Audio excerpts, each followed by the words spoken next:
తెలంగాణలో లోక్సభ ఎన్నికల పోరు నేటి నుంచి జోరందుకోనుంది. నేటి నుంచి నామినేషన్ల దాఖలు ప్రారంభం కానుండటంతో అభ్యర్థులు తమ ఏర్పాట్లు చేసుకుంటున్నారు.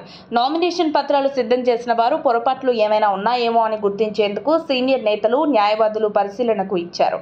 5వ తేదీ వరకు నామినేషన్ దాఖలుకు అవకాశం ఉండగా ఉదయం 11 నుంచి మధ్యాహ్నం 3 గంటల వరకు నామినేషన్ వేయాలి.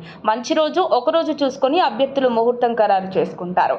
19వ తేదీన అనగా రేపు శుక్రవారం సికింద్రాబాద్ బీజేపీ ఎంపీ అభ్యర్థి కిషన్ రెడ్డి నామినేషన్ దాఖలు చేయనున్నట్లు సమాచారం.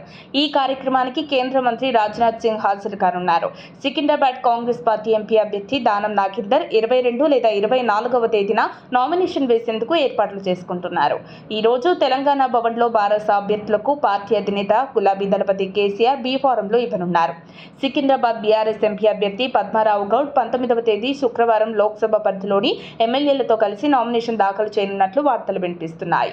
ఈ కార్యక్రమానికి పార్టీ కార్యనిర్వాహక అధ్యక్షుడు కేటీఆర్ హాజరయ్యే అవకాశం ఉందని బీఆర్ఎస్ వర్గాల్లో టాక్ వినిపిస్తోంది.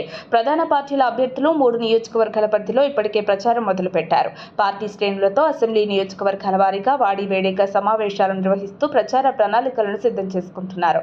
మల్కాజ్గిరి, సికింద్రాబాద్ లోక్సభ పరిధిలోని పలు నియోజకవర్గాల్లో బీజేపీ నేతల ప్రచారం మొదలైంది. కాంగ్రెస్ ఎంపీ అభ్యర్థులు పట్నం సునీతారెడ్డి, దానం నాగేందర్ పర్యటిస్తున్నారు. బీఆర్ఎస్ అభ్యర్థులు రాగిడి లక్ష్మారెడ్డి, గడ్డం శ్రీనివాస్ యాదవ్లు, పద్మారావు గౌడ్ పాదయాత్రలు నిర్వహిస్తున్నారు. ఇకపోతే బీజేపీ ఎంపీ సికింద్రాబాద్ అభ్యర్థి కిషన్ రెడ్డి వారి స్టైల్లో వారు ప్రచారం చేసుకుంటూ ముందుకు సాగుతున్నారు. మరిన్ని అప్డేట్స్ కోసం మా కాయ్ టీవీని సబ్స్క్రైబ్ చేసుకోండి. మా వీడియో కనుక మీకు నచ్చినట్లయితే లైక్ చేయండి, షేర్ చేయండి.